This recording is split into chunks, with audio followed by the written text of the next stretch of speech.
Assalamualaikum warahmatullahi wabarakatuh.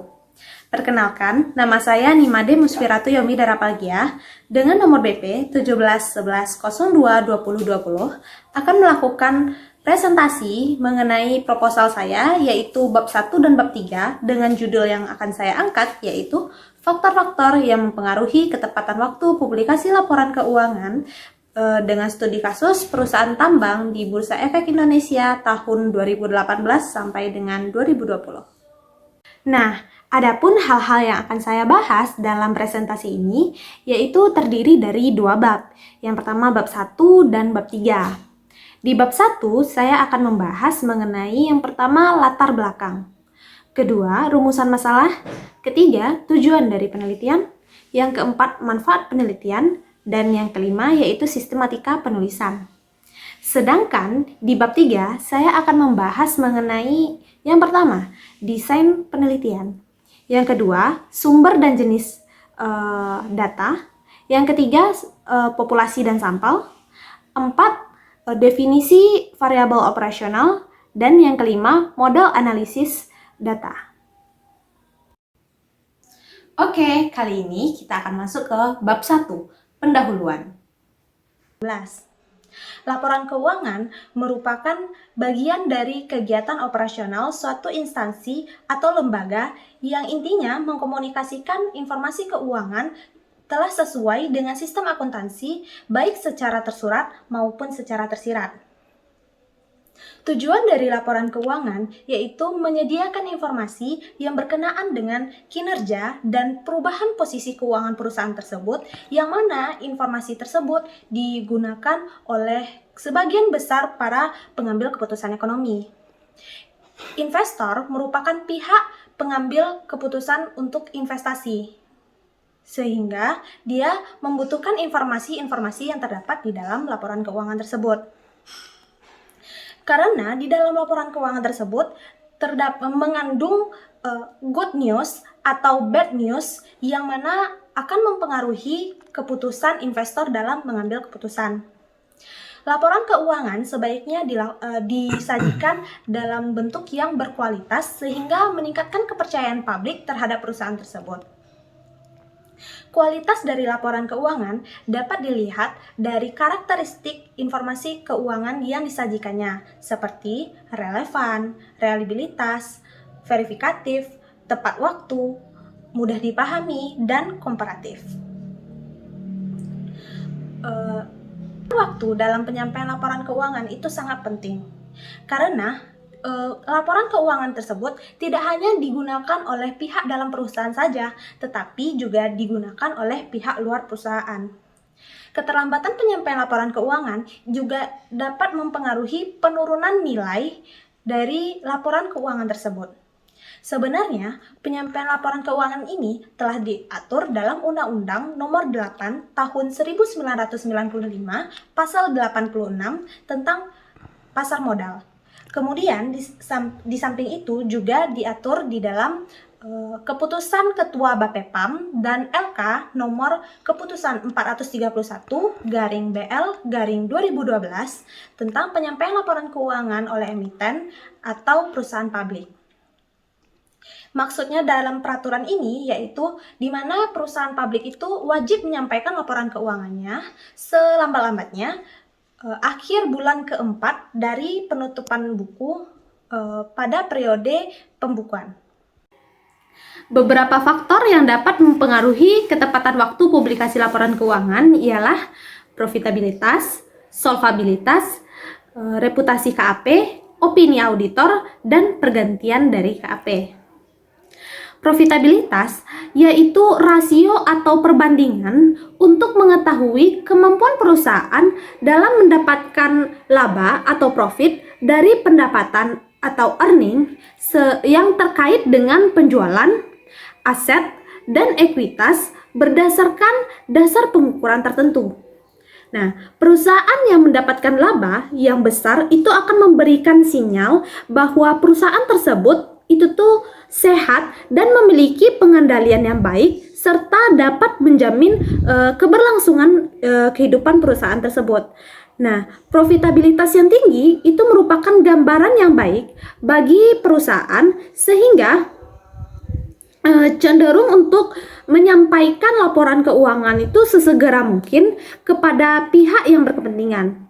Nah, menurut si Wulantoro, dia melakukan penelitian di tahun 2011 dan dia menyatakan bahwa profitabilitas itu berpengaruh positif dan signifikan terhadap timelines laporan keuangan. Nah, sementara hal ini bertentangan dengan pendapat dari peneliti sebelumnya, yaitu menurut Saraswati Fauzia yang melakukan penelitian di tahun 2018, dia menyatakan bahwa profitabilitas itu tidak berpengaruh terhadap ketepatan waktu publikasi laporan keuangan. Nah, yang selanjutnya yaitu solvabilitas. Solvabilitas itu merupakan salah satu indikator yang dapat menentukan baik atau buruknya perusahaan dengan melihat sisi utangnya. Analisa solvabilitas itu mengukur kemampuan perusahaan untuk menutupi seluruh kewajiban, baik jangka pendek maupun jangka panjangnya. Salah satu analisa solvabilitas adalah total debt to total asset, yaitu rasio yang menunjukkan sejauh mana sih hutang dapat ditutupi oleh aktiva perusahaan. Perusahaan dengan hutang yang besar itu cenderung mendesak auditor untuk menyelesaikan audit dengan lebih cepat. Karena perusahaan dengan hutang yang besar akan diawasi secara ketat oleh si kreditor. Sehingga adanya tekanan kepada perusahaan untuk mempublikasikan laporan keuangan auditnya itu lebih cepat, sehingga dapat meyakinkan kembali kepada para pemilik modal pada hakikatnya untuk kepada para pemilik modal yang menginginkan tingkat risiko yang lebih rendah dalam pengembalian modal mereka. Kemudian semakin kecil rasionya, maka perusahaan akan semakin solvable. Faktor-faktor lain yang dari luar perusahaan itu juga ada. Nah, apa saja itu? Yang pertama yaitu tentang si reputasi KAP, opini auditor, dan kemudian pergantian KAP. Auditor yang memiliki reputasi yang baik akan memberikan kualitas pengauditan yang lebih baik pula. Nah, hal ini dapat digunakan sebagai petunjuk kualitas emiten. Penggunaan auditor yang mempunyai reputasi berkualitas atau termasuk dalam kategori Big Four, maka perusahaan tersebut tepat waktu dalam menyampaikan laporan keuangannya. Terus selanjutnya yaitu ada opini audit. Dia itu merupakan indikator penting dalam penyampaian laporan keuangannya. Opini yang baik itu dapat meningkatkan ketepatan waktu pelaporan keuangan. Hal ini bertentangan dengan pendapat si Afifah dan Dian yang melakukan penelitian di tahun 2017 yang mengatakan bahwa opini audit itu tidak berpengaruh terhadap ketepatan waktu penyampaian laporan keuangan. Nah, di sisi lain, pergantian KAP juga menjadi penyebab perusahaan untuk menjadi terlambat untuk menyampaikan laporan keuangan karena banyak prosedur yang mungkin akan ditempuh oleh auditor pengganti sehingga menyebabkan penundaan penyampaian laporan keuangan. Sanksi atas ketidaktepatan waktu dalam penyampaian laporan keuangan itu sebenarnya telah diatur dalam Peraturan Pemerintah Nomor 45 Tahun 1995 tentang penyelenggaraan kegiatan di bidang pasar modal. Nah, pada pasal 63E dia mengatakan bahwa emiten yang pendaftarannya itu telah efektif akan dikenakan sanksi denda sebesar 100 juta rupiah atas setiap hari keterlambatan penyampaian laporan keuangan dan maksimal itu sampai dengan 500 juta rupiah. Nah, banyak sih perusahaan yang sering mengalami keterlambatan dalam penyampaian laporan keuangannya. Nah, salah satunya yaitu perusahaan di sektor tambang. Banyak faktor yang menyebabkan perusahaan tersebut terlambat dalam penyampaian laporan keuangannya. Nah, salah satunya mungkin itu dikarenakan perusahaan tersebut mengalami kerugian. Nah, kerugian itu bisa menjadi kabar buruk atau bad news bagi si perusahaan, sehingga perusahaan itu menunda penyampaian laporan keuangannya. Nah, maksudnya di sini yaitu agar dia tidak merubah mindset atau mengganggu si pikiran dari investor yang berencana untuk melakukan investasi di perusahaan tersebut. Nah, sebenarnya dilihat di ke belakang di sekitaran bulan Juli 2019, itu di awal-awal Juli 2019 terdapat 10 perusahaan yang mendapatkan suspensi. Nah, apa sih itu suspensi? Suspensi itu yaitu penghentian sementara perdagangan saham di Bursa Efek. Nah, itu terjadi di awal bulan Juli 2019. Nah, suspensi 10 saham emiten itu dilakukan di Bursa Efek Indonesia akibat keterlambatan dari penyampaian laporan keuangannya. Nah, salah satu perusahaan tambang yang mengalami kerugian pada saat itu dan terlambat dalam menyampaikan laporan keuangan yaitu PT Sugi Energi Tbk atau di IDX disingkat dengan Sugi. Nah, PT Sugi itu setelah ditelusuri kenapa dia terlambat dalam menyampaikan laporan keuangannya. Nah, ternyata dia di kuartal 3 tahun 2018 itu memang mengalami sedikit kerugian, sehingga dia menunda dalam penyampaian laporan keuangannya. Nah, oleh karena itu dari faktor fenomena-fenomena yang terjadi, fenomena PT Sugi tadi, kemudian ada beberapa fenomena lainnya, sehingga saya sebagai penulis terinspirasi untuk mengangkat judul yang mengangkat judul untuk proposal ini, yaitu faktor-faktor yang mempengaruhi ketepatan waktu publikasi laporan keuangan. Nah, oleh karena itu saya mengambil studi kasus perusahaan tambang di Bursa Efek Indonesia tahun 2017 sampai 2019. Nah, karena ketepatan waktu pelaporan itu merupakan pencerminan kualitas informasi yang dilaporkan dan pencerminan tingkat kepatuhan terutama terhadap perusahaan tambang itu sendiri. Baiklah, saya akan melanjutkan dengan rumusan masalah. Laporan keuangan itu berisikan tentang informasi-informasi penting yang berkaitan dengan kegiatan dari perusahaan tersebut, di mana informasi ini sangat dibutuhkan bagi para pengambil keputusan, baik pihak dalam maupun luar perusahaan. Penyampaian laporan keuangan secara akurat dan tepat waktu akan memberikan nilai manfaat dan dapat mempengaruhi para pengambil keputusan dalam mengambil suatu kebijakan. Nah, meskipun telah dijelaskan manfaat dari ketepatan penyajian laporan keuangan serta aturan-aturannya yang terkait, namun masih ada saja perusahaan-perusahaan yang terlambat dalam melaporkan keuangannya. Sedangkan penelitian di Indonesia masih sedikit yang membahas mengenai faktor-faktor di luar dari karakteristik perusahaan, seperti reputasi KAP, opini auditor, dan pergantian KAP.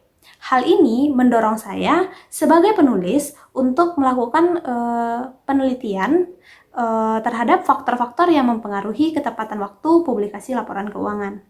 Oleh karena itu, saya sebagai penulis akan mengambil rumusan masalahnya. Yang pertama yaitu apakah profitabilitas berpengaruh terhadap ketepatan waktu publikasi laporan keuangan. Yang kedua, apakah solvabilitas berpengaruh terhadap ketepatan waktu publikasi laporan keuangan. Yang ketiga, apakah reputasi KAP berpengaruh terhadap ketepatan waktu publikasi laporan keuangan. Yang keempat, yaitu apakah opini auditor berpengaruh terhadap ketepatan waktu publikasi laporan keuangan. Dan yang kelima, yaitu apakah pergantian KAP berpengaruh terhadap ketepatan waktu publikasi laporan keuangan.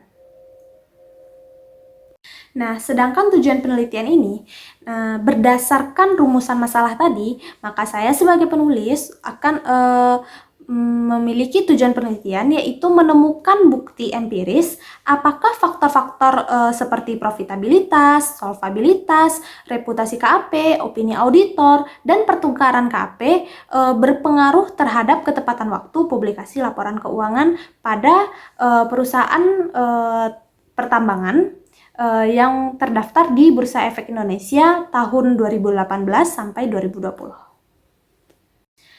Next, tujuan penelitian.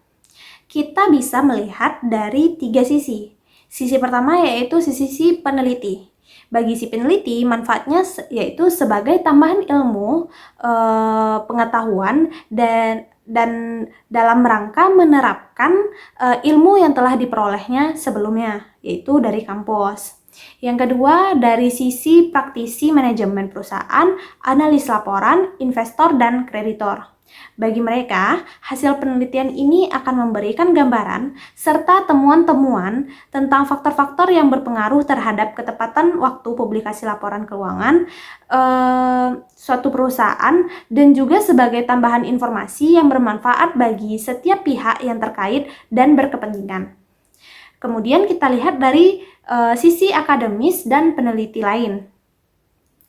Hal ini bermanfaat dalam memahami pentingnya ketepatan waktu penyajian laporan keuangan dan memberikan wacana bagi perkembangan studi akuntansi yang berkaitan dengan ketepatan waktu publikasi laporan keuangan.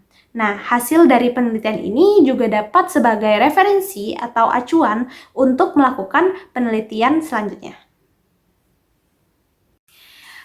Selanjutnya saya akan membahas mengenai sistematika penulisan.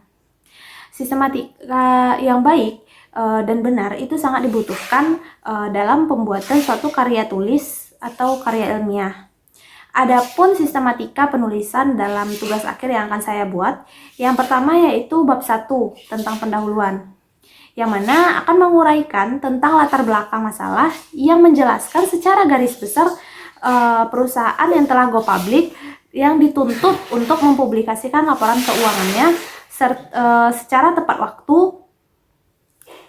dan di sini ditetapkan rumusan masalah dan tujuan penelitian yang ingin dicapai oleh peneliti dan juga manfaat dari penelitian serta sistematika penulisan. Yang kedua yaitu bab 2 tinjauan pustaka.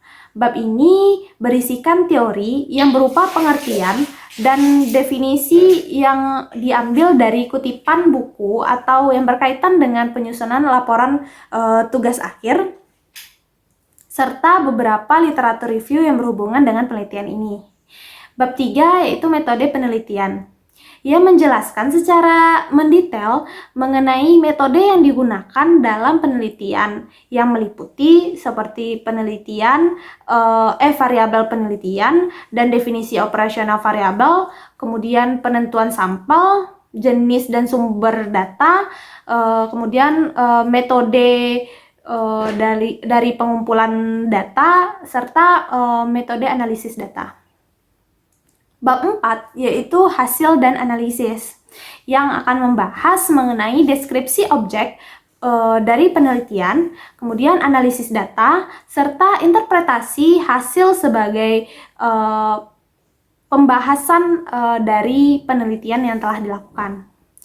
Dan yang terakhir yaitu bab 5, penutup, memuat bagian akhir dari penulisan tugas akhir ini. Di dalam bab ini disampaikan beberapa kesimpulan serta saran yang relevan dengan temuan-temuan atau hasil penelitian yang telah dilakukan.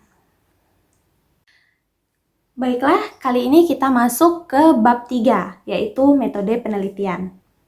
Di bab 3 ini yang pertama kita akan membahas mengenai desain penelitian. Jenis penelitian ini adalah penelitian kuantitatif.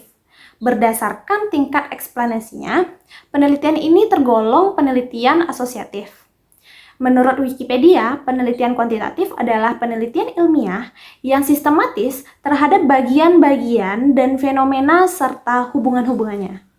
Tujuan dan penelitian kuantitatif adalah untuk pengujian Teori melalui pengukuran variabel penelitian dengan angka serta data dianalisis dengan menggunakan prosedur statistik. Menurut Sugiono, penelitian asosiatif itu merupakan penelitian yang bertujuan untuk mengetahui pengaruh ataupun hubungan antara dua variabel atau lebih. Yang kedua, jenis dan sumber data. Data sekunder merupakan jenis data yang digunakan dalam penelitian ini. Data sekunder merupakan data yang diperoleh dari data yang telah ada, atau dengan kata lain, data itu diperoleh secara tidak langsung melalui media perantara lainnya. Dalam penelitian ini, data tersebut berupa laporan keuangan perusahaan yang listing di Bursa Efek Indonesia. Data tersebut meliputi data laporan tahunan perusahaan tambang periode 2018 sampai dengan 2020. Data tersebut dapat diperoleh dari situs resmi Bursa Efek Indonesia, yaitu www.idx.co.id. Kemudian juga dapat diperoleh dari situs www.sahamoke.com dan sumber lainnya. Lanjut ke populasi dan sampel. Nah, menurut Sugiono, populasi adalah wilayah generalisasi yang terdiri atas objek atau subjek yang mempunyai kualitas dan karakteristik tertentu yang ditetapkan oleh peneliti untuk dipelajari dan kemudian ditarik kesimpulannya. Populasi yang digunakan dalam penelitian ini adalah seluruh perusahaan tambang yang listing di Bursa Efek Indonesia periode tahun 2018 sampai dengan 2020. Sedangkan sampel adalah bagian dari jumlah dan karakteristik yang dimiliki oleh populasi tersebut. Pemilihan sampel yang dilakukan dengan teknik purposive sampling, yaitu teknik penentuan sampel dengan pertimbangan kriteria seperti yang pertama, perusahaan jenis tambang yang go public yang listing di Bursa Efek Indonesia periode 2018 sampai 2020. Kemudian perusahaan yang menerbitkan laporan keuangan tahun periode 2018 sampai 2020. Yang ketiga, memiliki data dan informasi yang digunakan untuk tahun 2018 sampai 2020. Yang keempat, mempublikasikan laporan keuangan auditan dengan tahun buku yang berakhir 31 Desember untuk periode 2018 sampai 2020. Dan yang kelima, yaitu memiliki data tanggal penyampaian laporan keuangan tahunan ke Otoritas Jasa Keuangan dan dipublikasikan oleh Bursa Efek Indonesia tahun 2018 sampai 2020. Next, yaitu definisi variabel operasional. Nah, adapun variabel yang digunakan dalam penelitian ini ada dua, yaitu variabel dependen dan variabel independen. Di mana variabel dependen itu menurut Sugiono, dia berpendapat bahwa variabel dependen itu sering juga disebut sebagai variabel output. Nah, kriteria, konsekuen, atau dalam bahasa Indonesia yang sering juga disebut sebagai variabel terikat yang merupakan variabel yang dipengaruhi atau yang menjadi akibat karena adanya variabel bebas. Variabel dependen dalam penelitian ini adalah ketepatan waktu publikasi laporan keuangan, yaitu tanggal penyampaian pelaporan keuangan suatu perusahaan, di mana Bapepam menetapkan bahwa perusahaan wajib menyampaikan laporan keuangan tahunan yang telah diaudit selambat-lambatnya 4 bulan setelah tahun buku berakhir. Nah, ketepatan waktu publikasi laporan keuangan dalam penelitian ini diukur menggunakan variabel dummy. Perusahaan dikategorikan tepat waktu jika laporan keuangan disampaikan paling lambat tanggal 20 April. Sedangkan untuk kategori tidak tepat waktu jika laporan keuangan disampaikan setelah tanggal 30 April. Nah, kategori 1 untuk perusahaan yang tepat waktu dan kategori 0 untuk perusahaan yang tidak tepat waktu. Nah, sedangkan variabel lainnya yaitu variabel independen. Variabel independen itu sering juga disebut dengan variabel stimulan atau prediktor, attendance, atau dalam bahasa Indonesia sering juga disebut dengan variabel bebas, yang merupakan variabel yang mempengaruhi atau yang menjadi sebab perubahannya dan timbulnya variabel dependen. Variabel independen dalam penelitian ini yaitu profitabilitas, solvabilitas, reputasi KAP, opini auditor, dan pergantian dari KAP. Nah, di sini kita akan membahas satu-satu mengenai variabel independennya. Yang pertama, profitabilitas. Profitabilitas yaitu kemampuan perusahaan untuk menghasilkan laba, baik terkait dengan penjualan aset maupun modal saham tertentu. Nah, dalam penelitian ini, profitabilitas diukur dengan menggunakan ROA atau Return on Asset. ROA itu merupakan indikator keberhasilan perusahaan dalam menghasilkan laba dan juga sebagai hasil pengembalian atas total aktiva dalam pemakaian total sumber daya yang dimiliki. Jadi rumus yang dapat kita gunakan dalam profitabilitas ini yaitu ROA sama dengan laba bersih per total aset dikali 100%. Selanjutnya, kita akan membahas mengenai solvabilitas. Nah, sedangkan solvabilitas yaitu kemampuan perusahaan untuk memenuhi semua kewajibannya, baik jangka pendek maupun jangka panjang untuk membiayai aset perusahaan.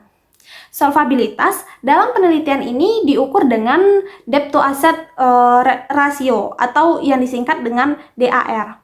Rasio ini dihitung perbandingan antara tingkat penggunaan kewajiban terhadap total aset yang dimiliki. Di mana rumus yang digunakan dalam DAR ini yaitu total kewajiban per total aset dikali 100%. Kemudian reputasi KAP.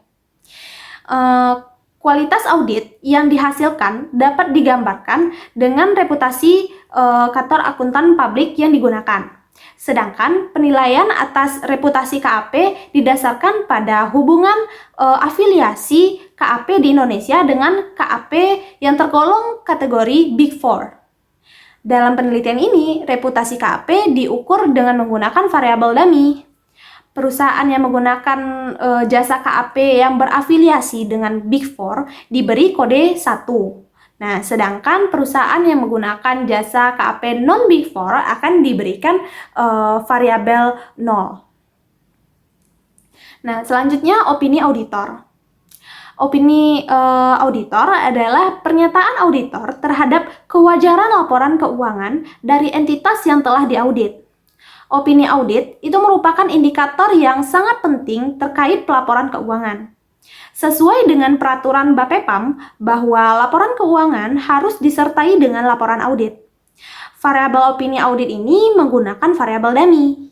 Jika laporan keuangan perusahaan mendapatkan laporan opini wajar tanpa pengecualian, maka akan diberikan angka 1. Sedangkan jika perusahaan mendapat opini selain dari wajar tanpa pengecualian dan opini wajar tanpa pengecualian dengan paragraf penjelas, maka akan diberikan angka 0.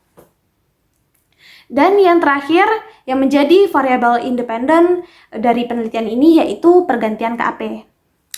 Pergantian KAP yang digunakan perusahaan dapat juga terjadi karena faktor internal maupun eksternal.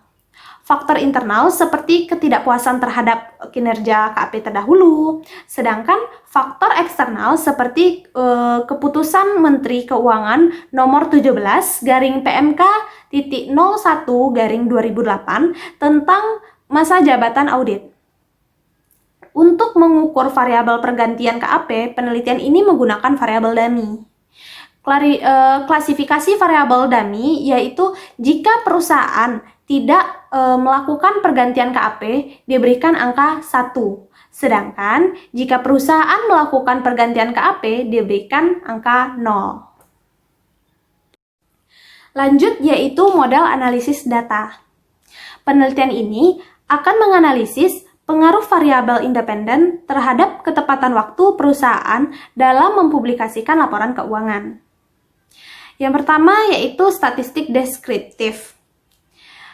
Statistik deskriptif itu adalah statistik yang digunakan untuk menganalisis data dengan cara mendeskripsikan atau menggambarkan data yang telah terkumpul sebagaimana adanya tanpa bermaksud membuat kesimpulan yang berlaku untuk umum atau secara generalisasi.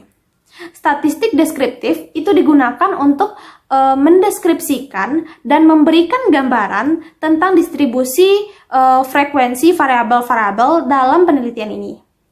Nilai maksimum, minimum, rata-rata atau mean, dan standar deviasi. Statistik deskriptif itu memberikan gambaran mengenai variabel dependen, yaitu ketepatan waktu publikasi laporan keuangan, dan variabel independen, yaitu profitabilitas, solvabilitas, reputasi KAP, opini auditor, dan pergantian KAP pada perusahaan tambang yang terdaftar di Bursa Efek Indonesia periode tahun 2018 sampai 2020. Yang kedua yaitu uji multikolineritas yang menunjukkan bahwa antara variabel independen memiliki hubungan langsung. Nah, uji multikolineritas itu bertujuan untuk menguji apakah dalam model regresi itu ditemukan adanya korelasi antara variabel bebas atau independen. Pada regresi logistik tidak harus dilakukannya uji asumsi klasik karena variabel yang diteliti itu bersifat dikotomi. Akan tetapi untuk memberikan keyakinan dalam menjelaskan variabel itu diperlukan uji multikolineritas. Nah, dalam correlation matrixnya dapat dilihat hasil uji multikolineritas. Apabila dalam correlation matrix itu menunjukkan nilai di bawah 0,8, dapat disimpulkan bahwa tidak terjadi gejala multikolineritas antar variabel bebas. Yang ketiga yaitu uji hipotesis. Dalam penelitian ini, pengujian hipotesis yang digunakan adalah regresi logistik. Regresi logistik itu merupakan salah satu jenis regresi yang menguji probabilitas hubungan antara satu atau beberapa variabel bebas dengan variabel terikat yang juga disebut sebagai variabel dependen.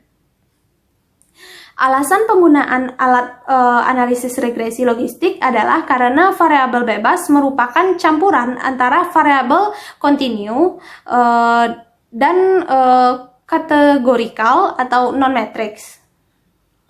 Yang pertama, menguji keseluruhan model atau overall model fit test. Yang kedua, koefisien determinasi atau Nagleker R-square. Yang ketiga, menguji kelayakan regresi. Yang keempat, klasifikasi tabel. Dan yang kelima yaitu pengujian hipotesis. Di mana pengujian hipotesis ini terbagi lagi. Yang pertama, uji model. Di mana uji model ini pengujian simultan pada penelitian regresi logistik itu menggunakan tabel omnibus test of model coefficient. Nah, dalam tabel hasil output omnibus ini apabila angka signifikan menunjukkan kurang dari 0,05 maka hipotesis diterima. Artinya, penggunaan ketepatan waktu publikasi laporan keuangan dapat diprediksi oleh variabel profitabilitas, solvabilitas, reputasi KAP, opini auditor, dan pergantian KAP. Yang kedua yaitu pengujian hipotesis. Pengujian hipotesis itu dilakukan dengan cara membandingkan antara nilai probabilitas yang signifikan. Apabila terlihat angka signifikan lebih kecil dari 0,025, maka koefisien regresi adalah signifikan pada tingkat 2,5%. Maka berarti H0 itu ditolak dan H1 itu diterima. yang berarti bahwa variabel bebas berpengaruh secara signifikan terhadap terjadinya variabel terikat. Begitu pula sebaliknya, jika angka signifikasi lebih besar dari 0,025, maka berarti H0 diterima dan H1 yang ditolak, yang berarti bahwa variabel bebas tidak berpengaruh secara signifikan terhadap terjadinya variabel terikat. Yang selanjutnya yaitu model regresi yang terbentuk. Regresi logistik yang berfungsi untuk menguji apakah probabilitas terjadinya variabel terikat dapat diprediksi dengan variabel bebasnya. Dalam penelitian ini, uji regresi logistik itu digunakan untuk melihat pengaruh probabilitas dari profitabilitas, solvabilitas, reputasi KAP, opini auditor, dan pergantian KAP terhadap ketepatan waktu publikasi laporan keuangan. Nah, sekian presentasi dari saya. Terima kasih telah menonton video ini. Assalamualaikum warahmatullahi wabarakatuh.